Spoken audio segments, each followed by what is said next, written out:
창세기 14장 8절에서 16절 말씀입니다. 창세기 14장 8절에서 16절 말씀입니다. 제가 말씀을 봉독하겠습니다. 그래서 소돔 왕과 고모라 왕과 아드마 왕과 스보임 왕과 벨라 왕과 곧 소알 왕이 시딤 벌판으로 출전하여 쳐들어온 왕들과 맞서서 싸웠다. 이 다섯 왕은 엘람 왕 그돌라오멜과 고임 왕 디달과 시날 왕 아므라벨과 엘라살 왕 아리옥 이 네 왕을 맞서서 싸웠다. 시딤 벌판은 온통 역청 수렁으로 가득 찼는데 소돔 왕과 고모라 왕이 달아날 때 그들의 군인들 가운데서 일부는 그런 수렁에 빠지고 나머지는 산간 지방으로 달아났다. 그래서 쳐들어온 네 왕은 소돔과 고모라에 있는 모든 재물과 먹거리를 빼앗았다. 아브라함의 조카 롯도 소돔에 살고 있었는데 그들은 롯까지 사로잡아 가고 그의 재산까지 빼앗았다. 거기에서 도망쳐 나온 사람 하나가 히브리 사람 아브라함에게 와서 이 사실을 알렸다. 그때 아브라함은 아모리 사람 마므레의 땅 상수리 나무들이 있는 곳에서 살고 있었다. 마므레는 에스골과는 형제 사이고 아넬과도 형제 사이다. 이들은 아브라함과 동맹을 맺은 사람들이다. 아브라함은 자기 조카가 사로잡혀 갔다는 말을 듣고 집에서 나아 훈련시킨 사병 318명을 데리고 단까지 쫓아갔다. 그날 밤에 그는 자기의 사병들을 몇 패로 나누어서 공격하게 하였다. 그는 적들을 쳐부수고 다마스쿠스 북쪽 호바까지 뒤쫓았다. 그는 모든 재물을 되찾고 그의 조카 롯과 롯의 재산도 되찾았으며 부녀자들과 다른 사람들까지 되찾았다. 아멘. 하나님께서 주시는 말씀입니다. 지난주에 우리가 아브라함이 조카 롯에게 양보한 이야기, 롯이 왼쪽 하면 아브라함은 오른쪽 하고 롯이 오른쪽 하면 아브라함은 왼쪽 하겠다 한 이야기까지 우리가 들었습니다. 롯은 동쪽에 있는 땅을 차지하러 갔어요. 거기 보니까 성경에 보면 거기가 물이 많고 또 주님의 동산 같고 이집트와도 같았다 그렇게 나오죠. 그러니 롯은 눈에 보이는 좋은 곳을 따라서 갔습니다. 거기가 이제 소돔과 고모라라는 지역이었는데 성경은 아주 그 일에 대해서 이렇게 설명을 합니다. 13장 13절에 소돔 사람들은 악하였으며 주님을 거슬러 온갖 죄를 짓고 있었다. 그러니까 앞으로 이제 뭔가 안 좋은 일, 불길한 일들이 일어날 것 같은 징조를 이제 성경이 기록을 하고 있는 것이죠. 실제로 롯이 이 동쪽 땅으로 갔을 때 안 좋은 일이 생깁니다. 오늘 우리가 말씀에서 다 읽지는 않았지만 이 땅에 전쟁이 일어났어요. 서쪽의 4개의 나라의 연합군이 이 가나안 땅으로 쳐들어왔습니다. 성경에는 4나라의 왕들 이름이 아주 막 복잡해요. 그돌라오멜이 뭡니까 이름이. 이렇게 막 읽기도 어려운 이름들이 나오는데 시날 왕, 엘람 왕, 지금도 우리가 찾을 수 있는 지명이 그 2개거든요. 동쪽에 이라크 너머에 있는 큰 나라들에서 4개의 나라가 연합해서 가나안 땅으로 쳐들어왔죠. 그리고 그 가나안 땅에 있었던 5나라가 그들과 대적해서 싸웠어요. 원래는 이 큰 나라, 서쪽의 큰 나라들에게 조공을 바치면서 12년 동안 살았다고 했는데 그들에게 이제 반란을 일으켜서 쳐들어온 것이죠. 그리고 이 5나라가 연합을 해서 이 나라를 맞서서 싸웠습니다. 성경에 보면 소돔, 고모라, 아드마, 스모임, 벨라가 연합했다고 그렇게 나오는데 뭐 큰 나라와 작은 나라의 싸움이었는데 예상대로 흘러갔습니다. 이 큰 나라들의 공격을 이 작은 나라 5개가 연합했지만 막아내지 못해요. 그러면서 큰 피해를 입게 됩니다. 그 와중에 이제 소돔에 살고 있었던 롯도 잡혀가게 됩니다. 그 4개의 나라의 연합국에 잡혀가게 되고 재산도 다 빼앗기게 되는 것이죠. 그러니 여러분 롯은 그저 눈에 보이기에 좋은 것을 따라서 살았거든요. 저기가 살만한 땅이구나. 저희가 좋아 보이는 거구나. 그렇게 해서 따라갔어요. 그런데 그 때문에 그가 눈에 보이는 것을 따라간 것 때문에 그의 삶 가운데 고난이 찾아오게 되는 것이죠. 여러분 우리도 비슷한데요. 우리는 무엇을 따라가면서 삽니까? 흔히 우리도 눈에 보이는 것을 따라가면서 살아요. 제가 얼마 전에 설교할 때 요새 초등학생들이 되고 싶은 거 1등이 유튜버라 그랬잖아요. 왜 유튜버가 되고 싶을까요? 그게 눈에 보이니까 그렇죠. 예. 그게 눈에 보이는 걸 따라가는 거예요. 요새 아이들만 눈에 보이는 걸 따라가는 게 아니고요. 생각해 보면 저도 우리 대부분이 눈에 보이는 좋은 것을 따라가면서 살았습니다. 제가 다녔던 고등학교는 특별한 점이 하나가 전국에서 육군사관학교를 가장 많이 보낸 학교였어요. 그게 아마 제가 살았던 그 원주라는 데가 군사도시이기도 했고, 또 하나는 어떤 게 있었냐면 가을쯤 되면 육군사관학교를 간 선배들이 예복이죠. 정복도 아니고요. 예복 같은 아주 멋있는 옷을 사관학교 생도들이 입는 그 옷을 입고 학교에 찾아와 가지고 학교 설명회를 했어요. 그러면 많은 우리 친구들이 가가지고 그걸 들었거든요.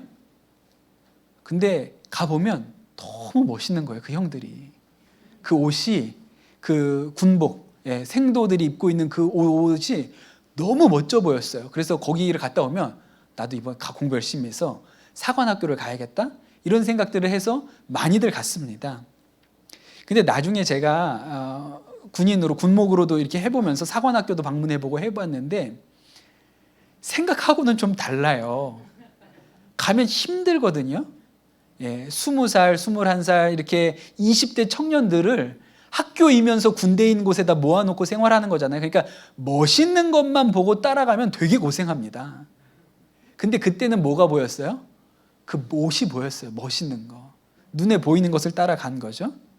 근데 요 근래는 제가 우리 청소년들 목회하다 보니까 요 근래는 비슷한 현상이 뭐가 일어나냐면 남자들한테 일어나지 않고 여자들한테 일어나는데 항공 승무원과 되게 많이 가요.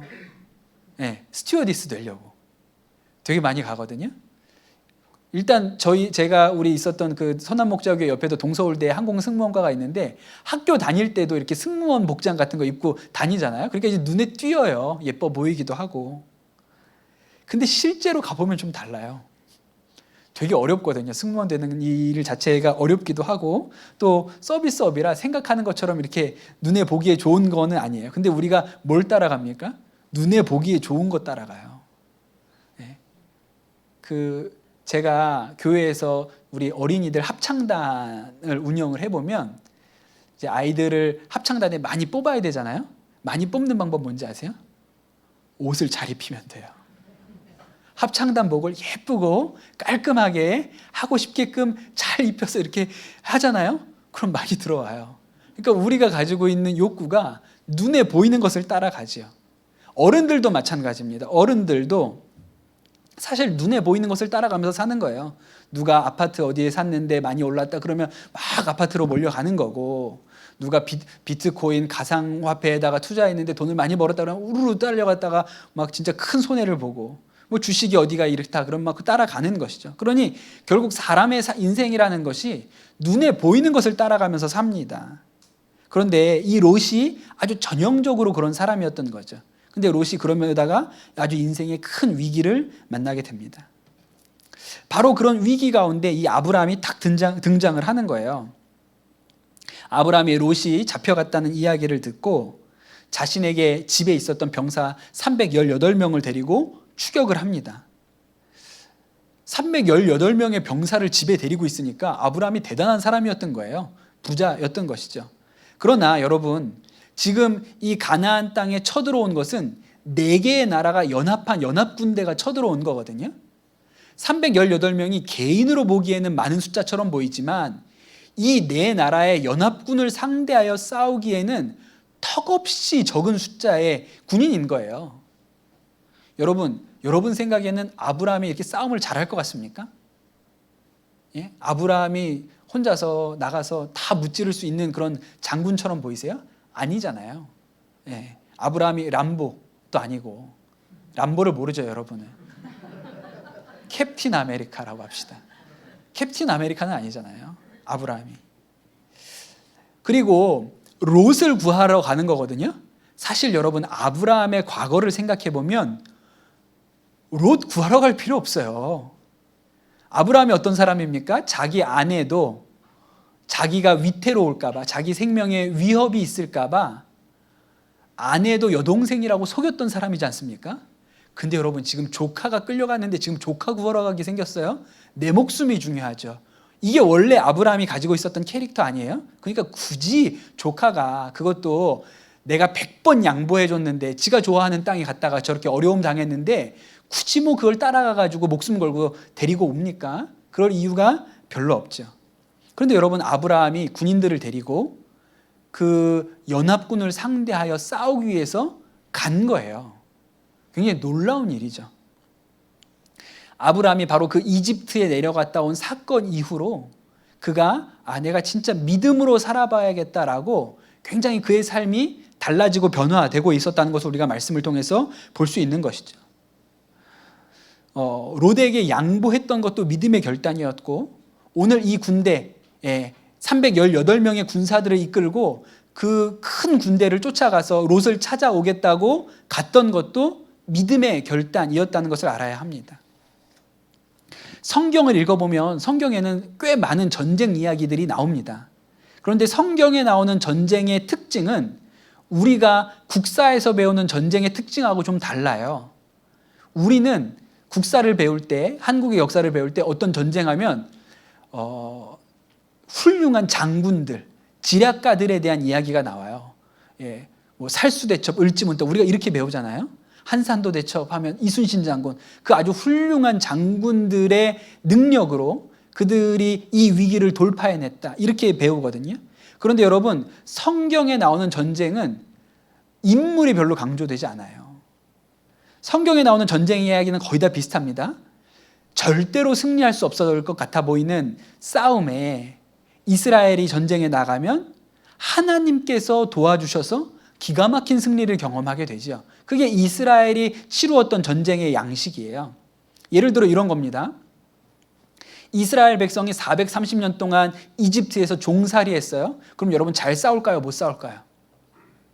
430년 동안 종으로 살았으니까 싸움하고는 거리가 멀어요. 그런데 이 이집트의 군대는 당대 가장 강한 군대였습니다. 그러니 둘이 싸우면 뭐 게임이 안 되는 거죠. 그런데 이 이집트 군대가 이 이스라엘 백성들을 추격할 때 무슨 일이 벌어집니까? 홍해가 갈라지고 그 이집트 군대가 다 홍해에 빠져서 죽게 되는 거예요. 그러니 사람의 힘에 전쟁이 달려있지 않다. 그래서 성경은 전쟁이 주님께 속한 것이다, 그렇게 말하는 것이죠. 여호수아가 여리고성 점령할 때 어떻게 했습니까? 성을 점령할 수 있는 온갖 장비들, 신무기들을 동원해가지고 성을 때려 부수었던 게 아니에요. 매일 한 바퀴씩 돌았죠. 마지막 날 7바퀴 돌고 소리 지르니까 성이 무너져 내렸어요. 그러니까 사람의 어떠함에 이 전쟁이 달려있지 않다. 그것이 성경이 일관된 생각이에요. 가장 대표적인 사건이 기드온이 미디안 군대와 싸운 것이죠. 기드온의 300용사라고 하잖아요. 맨 처음에는 32,000명의 군인이 모였습니다. 그런데 하나님이 다 돌려보내라. 다 돌려보내라. 그러고 남은 군인이 300명이었어요. 그런데 이 300명을 가지고 미디안 군대를 깨부수죠. 그 말은 사람의 숫자에 전쟁이 달려있지 않다. 하나님께 달려있다. 하나님의 전쟁이다. 이렇게 이야기하려고 하는 것이죠. 오늘 말씀이 바로 그 출발점에 있습니다. 아브라함이 불과 318명의 군사만 가지고 이 4개의 나라가 연합한 연합군대를 상대로 싸워서 롯과 롯의 가족 그리고 그 재산을 찾아오고 하나님께서 그에게 승리를 주신 것이죠. 저는 이 아브라함이 결코 승리할 수 없을 것 같아 보이는 이 싸움, 승산이 없어 보이는 이 일 가운데 뛰어든 것, 그것이 그가 하나님께서 주신 믿음을 사용한 행동이라고 생각돼요. 여러분, 우리가 아브라함을 통해서 우리가 받아야 될 믿음이 뭐냐? 뛰어드는 믿음이죠. 불가능해 보이는 일, 어려워 보이는 일, 안 될 것 같아 보이는 일, 승산이 없어 보이는 일 가운데 뛰어드는 것이 아브라함의 믿음이에요. 롯은 좋은 것, 가능성, 성공할 수 있는 비전을 따라서 뛰어들었어요. 그러나 아브라함은 승산이 없는 게임에 뛰어든 것입니다. 여러분, 우리의 삶 가운데 어떤 게 그런 게 있을까요? 우리 학교에서 일어나는 일 중에 이런 것들이 있습니다. 학교에 가보면 늘상 그런 것 같아요. 학교에서 친구가 많이 없고 소외되고, 소위 우리가 왕따라고 해서 따돌림 당하는 친구들이 반에 한두 명씩 있죠. 우리 교회 다니는 친구들이 어떻게 합니까? 그런 친구들 있을 때 적극적으로 따돌리는 일에 동참하는 사람은 없죠. 없죠. 그럼 안 되는 거잖아요. 그러나 우리가 가지고 있는 한계는 적극적으로 누구를 따돌리고 소외시키는 일에 앞장서지는 않지만, 그렇다고 그 일에 개입하고 싶지도 않아요. 끼어들고 싶지 않거든요. 왜냐하면 괜히 끼어들었다가 나도 저 비슷한 처지가 되면 어떻게 하는 두려움이 있잖아요. 그러니까 적극적으로 나쁜 일을 하진 않지만, 그렇다고 거기에 끼어들어가지고 그 아이들을 뭐 같이 내 친구로 삼고 이렇게 할 마음도 없어요. 왜? 두려우니까요. 그런데 제가 들은 이야기, 우리 같이 제가 우리 목회했던 한 여학생이 있는데 굉장히 특별한 친구가 하나 있었어요. 이 친구는 아버지가 군인이었습니다. 자매였거든요. 두 여학생 둘이서 우리 교회를 나왔는데 아버지가 군인이었어요. 군인의 자녀는 뭘 많이 하는지 아세요? 이사를 많이 합니다. 얘도 초등학교를 굉장히 여러 개를 다녔어요. 보통 그래서 아이들이 초등학교 다닐 때까지는 아버지를 따라서 이사하면서 다녀요. 근데 중고등학교는 그렇게 다니기 어렵거든요. 한 번 전학 가는 것도 얼마나 힘든데. 그래서 이제 중고등학교를 가면 자녀들이 보통 아버지만 이제 직장을, 군대를 이동해서 다니고 엄마랑은 그냥 어디 정착해서 그냥 계속 거기에 살게끔 합니다. 그게 일반적이거든요. 근데 이 집은 되게 독특했어요. 딸이 고등학교 3학년 때까지도 계속 아버지를 따라 이사를 다녔어요. 학교를 몇 개를 다녔는지 몰라요. 그래서 제가 뭐 그 군인 가족 사정을 너무 잘 아니까 그 친구가 우리 교회를 왔을 때, 야, 너 참 힘들었겠다. 이사 몇 번이나 다녔어? 10몇 번 다닌 것 같아요. 전학 몇 번 다녔어? 거의 10번 가까이 다닌 것 같아요. 너 진짜 힘들었겠다. 그랬더니 이 친구가 너무 밝게 웃으면서, 그렇게 안 힘들어요, 목사님. 저는 친구 사귀는 거 그렇게 어렵지 않아요. 그러더라고요. 그거 되게 특별하다고 생각했어요. 독특한 아이라고 생각했어요. 근데 이 아이가 하는 이야기가 뭐냐면, 친구 사귀는 게 어렵지 않대요. 자기가 어디 전학을 가면 금방 친구를 사귄다는 거예요. 근데 그렇게 사귀는 친구들의 대부분이 그 반에서 소외되거나 친구가 없는 아이들하고 금방 친해진다는 거예요. 그러니까 그것도 되게 특별하죠. 달란트죠. 하나님이 주시는 특별한 힘이라고 생각을 했어요. 그런데 얘가 어느 날 집에 와서 엄마한테 무슨 얘기를 했냐면, 본인이 그렇게 전학 다니고 그렇게 좀 어렵고 친구 없는 친구들을 잘 묶어가지고 그렇게 친구를 삼고 그렇게 다녔는데, 어느 날 와서 하는 얘기가 그게 힘들다고 얘기를 했대요. 나도 그냥 그렇게 해야 된다고 생각해서 했지만, 안 친한 애들, 친구 없는 애들을 다 자기가 끌어당기니까 얘네들은 얘 놓치면 죽는 줄 알고, 그러니까 이 아이도 그 안에서 시달리는 거예요. 이 아이들 틈바구니에서. 그래서 집에 와서, 엄마, 내가 좀 힘들어. 학교에서 이 친구들을 내가 다 할래니까 너무 힘들어. 이런 얘기를 했다는 거예요. 여러분이 부모라면 뭐라고 얘기하시겠어요? 저라면 이렇게 얘기했을 것 같아요. 그래, 너 참 애썼다. 수고했다. 아우, 네가 학교 가가지고 진짜 그 아이들 챙기고 이렇게 하냐고 얼마나 고생을 많이 했니? 야, 근데 네가 다 할 수 있는 일은 아니잖아. 이제 진짜 어려운 거는 선생님이 하셔야지. 너는 거기까지만 해도 잘했어. 이렇게 얘기했을 것 같아요. 근데 그 어머니가 좀 달랐어요. 그 어머니도 처음에는 이렇게 생각했다는 거예요. 제가 한 얘기처럼, 아이고, 이제는 그냥 선생님한테 맡기고 너가 힘들면 손 떼. 그렇게 이야기하고 싶은 마음이 있으셨다 그랬어요. 그런데 엄마가 기도해 보니까 엄마 생각에, 마음에 든 생각이, 그 학교에서 소외당한 친구들이 네 동생이라면 엄마가 그렇게 얘기하면 안 될 것 같아. 걔네들도 누구 집에 사랑받는 딸일 텐데, 걔가 만약에 내 딸이라면, 아이, 그냥 이제 놔둬. 걔네들도 그냥 걔네들이 알아서 해야지. 언제까지 네가 다 챙길 수 있니? 이렇게 말하는 게 옳지 않은 것 같아. 딸아, 네가 힘들더라도 걔네들이 네 동생이라고 생각하고 끝까지 잘해주고 잘 섬겼으면 좋겠다. 그렇게 얘기를 하셨다는 거예요. 제가 되게 깜짝 놀랐어요. 아, 자녀한테 저렇게 가르칠 수 있구나. 근데 이 아이가 그 말을 듣고 그게 옳다고 마음에 여겼나 봐요. 엄마, 그럼 내가 같이 해볼게. 그래서 그 학교에서 또 떠날 때까지 그 아이들을 굉장히 잘 섬기고 함께 했다고 그 얘기를 하는 걸 들었어요. 기가 막힌 일이라고 제가 생각을 했어요. 우리 눈에 보면 까마득한 일이 있어요. 승산이 없어 보이는 일. 괜히 잘못 끌려 들어갔다가 나만 더 어려워지는 거 아니야? 이런 일들이 있어요. 근데 이 아이가 그 일에 뛰어든 거죠. 뛰어든 거예요. 자기도 똑같은 그냥 학생인데도 불구하고 뛰어든 것입니다. 그런데 여러분, 하나님의 나라는 그렇게 뛰어든 사람들을 통해서 만들어지는 거예요. 영국에 아주 유명한 이야기가 있죠. 영국에 윌버포스라는 정치인이 있었습니다. 이 사람이 귀족이고 돈도 많았어요. 그래서 영국 정치 무대에 아주 젊은 나이에 들어갔습니다. 그런데 예수님을 믿고 회심을 해요. 그러고 보니까 정치는 못할 일인 거예요. 완전히 이 정치판이라는 데가 거짓말하고 정말 그런 데라서 나는 정치계를 떠나야겠다 이렇게 생각을 했는데, 그 이야기를 존경하는 목사님, 존 뉴턴이라는 목사님한테 그 얘기를 합니다. 제가 정치판을 떠나고 싶어요. 그렇게 얘기를 합니다. 존 뉴턴이 누구냐면 나 같은 죄인 살리신 어메이징 그레이스 그 노래 가사 쓴 분, 원래는 노예 상인이었다가 회심해서 목사가 된 분이거든요. 근데 이 존 뉴턴이 아니다, 당신이 있어야 할 자리가 정치판이다, 거기에서 하나님이 하실 일이 있다. 그래서 윌버포스가 마음을 돌이키지요. 그리고 윌버포스가 하나님한테 기도합니다. 물어봅니다. 하나님, 이 더러운 정치판에 저를 남겨두시면 제가 해야 할 일이 무엇입니까? 라고 기도해요. 그리고 1787년 10월 28일 자신의 일기장에다 이렇게 썼습니다.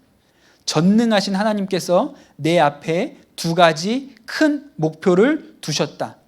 하나는 노예 무역을 금지하는 것이고 다른 하나는 관습을 개혁하는 것이다. 그랬어요. 윌버포스가 뭐 했냐면 영국이 노예 무역하는 것을 법률로서 막았어요. 당시 영국이 전 세계 노예 무역을 가장 많이 하던 나라, 영국이 수출해서 벌어들이는 수입의 3분의 1이 노예 무역을 통해서 벌어들이는 수입이었다 그래요. 그리고 이 의회, 영국 의회의 의원들의 대부분이 노예의 소유주였고, 그러니 노예 무역에 반대한다는 것이 당시로서는 납득될 수 없었던 거야.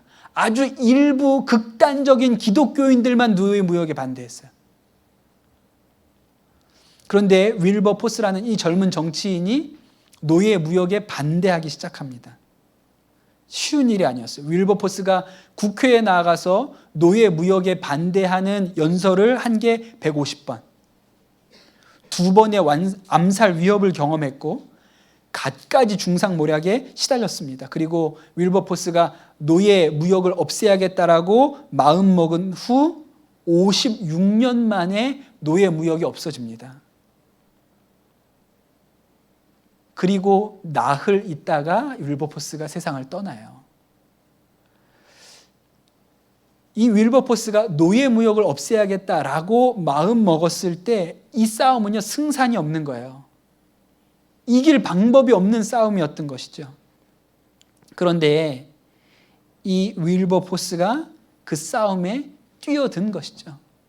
여러분, 하나님의 나라가 뛰어드는 사람들을 통해서, 승산이 없어 보이는 것 같은 일들에 뛰어드는 사람들을 통해서 일어나는 것입니다.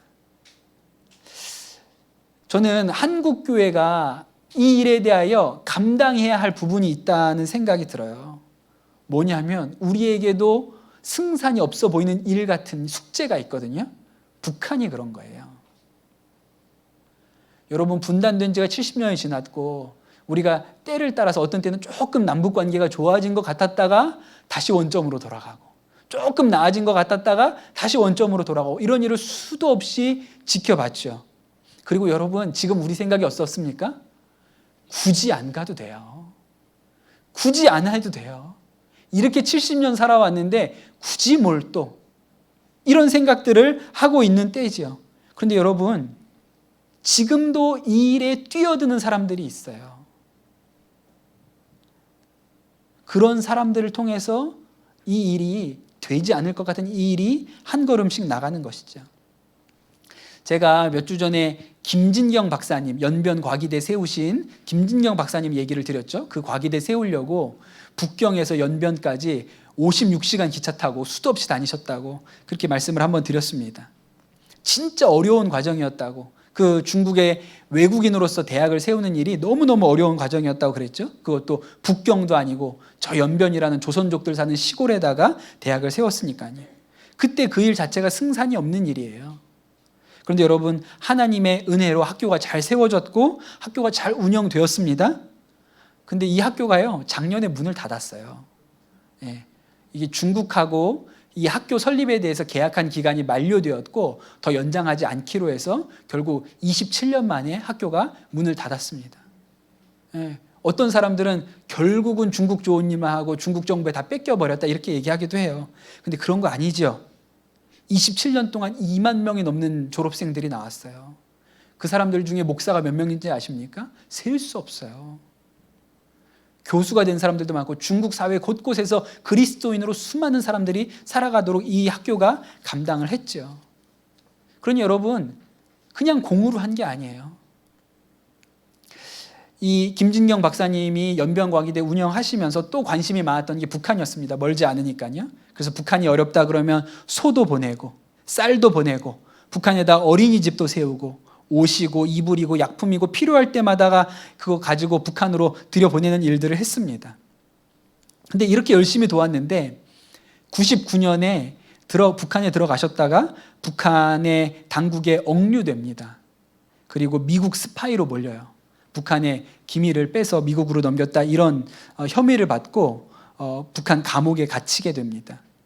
그때 북한 사람들이 관리들이 와가지고 만나면 당신 이제 사형당할 거다. 당신 살아나갈 방법이 없다. 그렇게 이야기를 했다 그래요. 그래서 김진경 박사님이 그때 감옥에서 유서를 쓰셨는데 미국 시민권자였기 때문에 미국 정부에다가 메시지를 보냈어요. 유서에다 남겼어요. 미국 정부는 절대로 보복하지 마라. 보복하면 나의 죽음이 헛되다. 이렇게 하나 썼고 또 하나는 내가 죽으면 내 시신은 평양의과대학에 기증한다. 그렇게 쓰셨다는 거예요. 아마 북한 관리들이 봤겠죠. 유서를 봤을 거예요. 그것 때문인지는 몰라도 42일 동안 억류되어 있다가 풀려나서 중국으로 돌아왔습니다. 그때 이제 이렇게 총장님이 돌아오니까 사람들이 다 뭐라 그러냐, 이제 북한하고는 손을 끊으시라. 진짜 나쁜 인간들이 아니냐. 선생님이 얼마나 저 북한을 도우려고 애를 썼는데 어떻게 이렇게 할 수가 있느냐. 이제 북한에다 더 이상 좋은 거 갖다 주지도 말고 그만하시라. 그랬는데 김진경 박사님은 아니라고. 그냥 잠깐 조그만한 오해가 있었을 뿐이고 우리가 계속 하던 일을 해야 한다. 그렇게 이야기를 하셨죠. 한 번도 42일 동안 북한에서 무슨 일이 있었는지 이야기하신 적이 없어요. 그리고 2년 있다가 평양에 과학기술대학을 세워달라고 요청이 와서 평양에 지금도 대학이 세워져 있고 그 학교는 지금도 돌아가고 있죠. 사람들이 말합니다. 이 일을 두고도 평양에 대학을 세워서 지금 학교가 돌아가고 있는 일을 두고도 말해요. 그런다고 북한이 달라졌냐? 그런다고 통일이 되냐? 그렇게 말합니다. 그러나 여러분, 뛰어든 사람이 없으면 어떻게 하나님의 나라가 만들어집니까? 이렇게 뛰어드는 사람들이 없으면 어떻게 하나님의 나라가 만들어져요? 제가 해마다 선한목자역에서 청소년부 할 때 청소년들을 모아가지고 그 중국의 연변에 그 과기대도 가보고 그렇게 아이들 데리고 북한 국경에 가가지고 기도하는 일을 해마다 했습니다. 우여곡절도 많았고 막힐 때도 있고 어려울 때도 있었지만 아이들 데리고 가서 기도하는 일을 늘 했죠. 근데 사실 그 10년 동안 뭐가 많이 변했나? 크게 달라진 거 없는 것 같아요. 근데 여러분, 끊임없이 우리 다음 세대가 그 일에 대해서 끊임없이 뛰어들지 않으면 어떻게 그런 일이 이루어질 수 있겠습니까? 선한목자교회 앞에 하늘꿈 학교라는 학교가 있거든요. 탈북 청소년들 하는 학교가 있어요. 제가 옆에서 교제하면서 자주 선생님들도 만나고 그렇게 하죠. 근데 이제 듣는 이야기는 이런 겁니다. 탈북 청소년들에게는 기회가 되게 많대요. 그들이 대학을 마음만 먹고 공부만 하면 대학을 진학할 수 있는 기회도 많고 특별 전형도 있고 장학금도 마음만 먹으면 정부에서도 또 다른 기관이나 기업으로부터도 장학금 받을 수 있는 혜택이 되게 많다 그러더라고요. 그래서 아이들은 본인만 마음 먹고 열심히 하면 경제적인 어려움 때문에 뭐 진학을 못하거나 이럴 일은 거의 없다 그래요. 그런데 어려운 건 누가 어렵냐면 하늘꿈학교 선생님들은 되게 어렵대요. 정부에서 인가된 학교가 아니니까 아주 박봉의 급여를 받는다는 이야기를 들어요. 근데 그 선생님들 어떤 선생님들이에요? 내가 저 북한을 어떻게 섬길 수 있지? 라고 마음먹었는데 이 탈북 청소년들을 도와야겠구나. 마음 먹고 뛰어든 거죠. 그렇게 뛰어든 사람들이 있으니까 하나님의 나라가 일구어지고 탈북 청소년들도 복음의 메시지를 들을 수 있고 그런 일들이 일어난 거예요. 여러분, 뛰어들지 않으면 안 될 것 같아 보이는 일이기 때문에 뛰어들지 않으면 하나님의 나라가 어떻게 이루어지겠습니까? 사실 오늘 이 자리에서 예배드리는 많은 성도님들은 뛰어드신 분이죠. 교회를 분립 개척한다고 하니까, 교회를 다시 일으켜보겠다고 하니까 이 일에 마음을 갖고 뛰어든 분들이에요. 여러분 보십시오. 여러분이 뛰어들지 않았으면 교회는 계속 어려웠겠죠. 그러나 여러분이 어렵지만 힘들지만 교회를 개척하고 일으켜 세우는 일에 뛰어드셨기 때문에 교회가 설 수 있는 것이죠. 그러니 여러분, 뛰어드는 것이 믿음입니다. 뛰어드는 것이 믿음이에요. 하나님께서 우리에게 아브라함과 같이 승산이 없어 보이고 도저히 안 될 것 같은 싸움이지만 하나님이 우리에게 힘 주시면 이길 수 있어. 누군가 뛰어들었기 때문에 노예제도 없어진 거고 학교에 소외된 아이들도 없어진 것이고, 그러니 여러분, 우리에게 하나님께서 도전하시는 믿음은 뛰어드는 믿음입니다. 하나님께서 말씀하시며 어려워 보이고 승산이 없는 것으로 보이는 일이라도 하나님 우리에게 뛰어들 수 있는 믿음이 있게 해주십시오. 특별히 우리 자녀들이 통일을 위해서 안 될 것 같아 보이는 너무나도 큰 산과 같은 일이지만 뛰어들 수 있는 믿음, 그것이 아브라함의 믿음인 것이죠. 사랑하는 우리 강남 선한목자교회 성도 여러분, 뛰어드는 믿음을 가지시기를 축복합니다. 그냥 안주하는 믿음이 아니고 그냥 내 자리를 지키는 믿음이 아니고 뛰어드는 믿음, 그래야 하나님의 나라가 확장되고 넓어지는 거니까요. 여러분, 그 일 가운데 여러분 세워지시고 믿음 가운데 서시게 되기를 예수님의 이름으로 축복합니다.